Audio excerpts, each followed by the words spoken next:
Premièrement, je suis très heureux de recevoir ici à l'archevêché le président de l'Assemblée nationale, le nouveau président, il faut insister là-dessus, qui est un fidèle de l'Église catholique.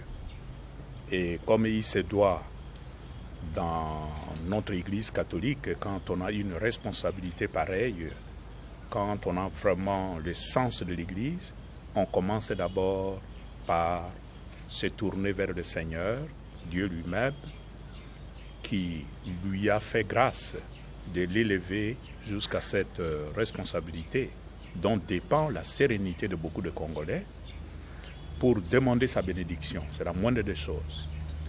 Et il est là, à la rencontre de son pasteur, son évêque, pour échanger et voir comment il va conduire cette nouvelle charge qui est désormais la sienne comme un homme politique, mais en même temps comme un fidèle catholique. Les rapports de l'Église catholique avec le pouvoir actuel sont au beau fixe, sont de très très bons rapports. Le pouvoir fait son travail de pouvoir politique et l'Église fait son travail d'Église. Et il est tout à fait normal que de temps en temps, il y en a qui ont l'impression qu'on ne se comprend pas. Mais du côté de ceux qui sont au pouvoir, j'en suis convaincu, comme du côté de l'Église catholique, et je suis quand même le cardinal de ce pays, je peux vous dire, nous avons de très très bons rapports avec le pouvoir. Nous sommes venus rencontrer son éminence en tant que chrétiens catholiques. Nous avons choisi de faire la politique et nous avons intérêt de nous faire accompagner par notre Église. Nous sommes venus au nom des autres chrétiens catholiques nouer ces contacts avec le cardinal et ensuite nous allons nous retrouver tous ensemble,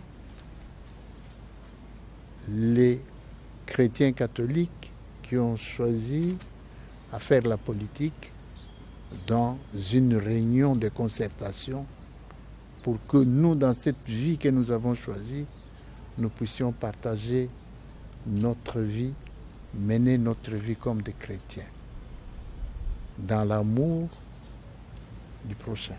Tout pouvoir vient de Dieu. C'est Dieu qui a créé l'homme et Dieu a estimé que l'homme, dans la société, il a besoin de deux pouvoirs.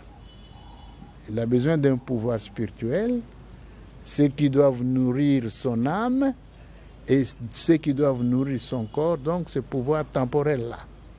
Il y a l'État et il y a l'Église. Donc les responsabilités à ce niveau-là sont partagées. Nous sommes des hommes créés par Dieu. Et dans notre vie, nous devons vivre en union avec celui qui nous a créés, notre Dieu. Donc nous ne devons pas l'oublier et c'est à ça que se consacrent les évêques, les prêtres, les pasteurs et tous les bergers. Mais la politique, c'est à ça que se consacre l'État et tous ceux qui travaillent dans les institutions de l'État. Mais tous travaillent pour l'homme. C'est toujours l'homme. Le même homme qu'on appelle citoyen, c'est le même homme qu'on appelle chrétien en fait.